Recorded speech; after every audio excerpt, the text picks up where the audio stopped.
आता सप्टेंबर महिन्याचा जो लाभ आहे तो त्या पात्र महिलांना म्हणजे ज्या जुलैपासून ज्यांनी अर्ज भरलेले आहेत 2 कोटीपेक्षा अधिक महिला या योजनेअंतर्गत 100% पात्र ठरतील आणि ज्या पात्र महिलांना आम्ही ऑगस्ट महिन्यामध्येच लाभ दिलेला आहे आणि ज्यांनी सप्टेंबरमध्ये अर्ज भरलेले आहेत त्यांना सुद्धा मुख्यमंत्री माझी लाडकी बहीण योजनेअंतर्गत ज्या महिलांना जुलैपासून फॉर्म भरून देखील पैसे मिळाले नाहीत, काही महिलांना जुलै आणि ऑगस्ट या 2 महिन्यांचा पहिला हप्ता तर मिळाला, पण सप्टेंबरचे पैसे अजून आले नाहीत। तसेच कोणत्या व किती महिलांचे नाव आता 3ऱ्या टप्प्यातील पात्रता यादीमध्ये येणार आहे याबाबत सविस्तर माहिती राज्याच्या महिला व बाल विकास मंत्री अदिती तटकरे यांनी दिली आहे। पैसे कधी मिळणार आहेत की नाही, तसेच योजनेमध्ये नोंदणी सुरू राहणार की बंद होणार, ही सर्व माहिती जाणून घ्या आजच्या या व्हिडिओमध्ये।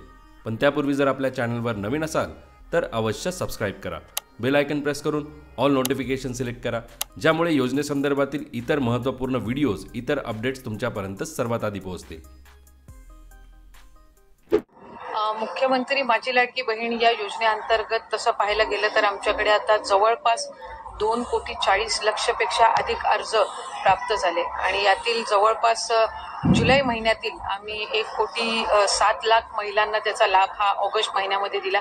काही दिवसांपूर्वीच इथं नागपूरमध्ये 31 ऑगस्टला कार्यक्रम झाला, त्याच्यात जवळपास 52 लाखापेक्षा अधिक महिलांना आम्ही या योजनेअंतर्गत लाभ वितरित केला आणि सप्टेंबर असेल आणि जे काही अर्ज आता प्राप्त झालेले आहेत आतापर्यंत याची छाननी सुरू आहे आणि ती झाल्यानंतर आम्हाला खात्री आहे की साधारणपणे 2 कोटीपेक्षा अधिक महिला या योजनेअंतर्गत 100% पात्र ठरतील।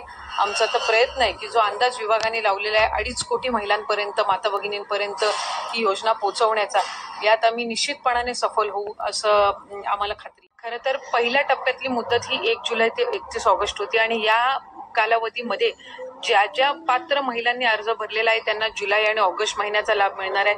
योजनेची जी काही रजिस्ट्रेशन आहे ही सुरूच राहणार आहे। आता सप्टेंबर महिन्यामध्ये सुद्धा आम्हाला अर्ज प्राप्त होत आहेत आणि ज्या पात्र महिलांना आम्ही ऑगस्ट महिन्यामध्येच लाभ दिलेला आहे त्यांना आता सप्टेंबर महिन्याचा लाभ सुद्धा आम्ही लवकरच वितरित करणार आहोत आणि ज्यांनी सप्टेंबरमध्ये अर्ज भरलेले आहेत त्यांना सुद्धा लाभाच्या वितरणाची सुरुवात ही या महिन्यामध्ये होऊन जाईल। आमचा प्रयत्न आहे की अधिकाधिक ही योजना जी आहे ती रेग्युलराइज करण्याचा। 1 जुलै ते 31 जुलैपर्यंत जे आहेत त्याचा लाभ आम्ही ऑगस्ट महिन्यामध्ये वितरित केला।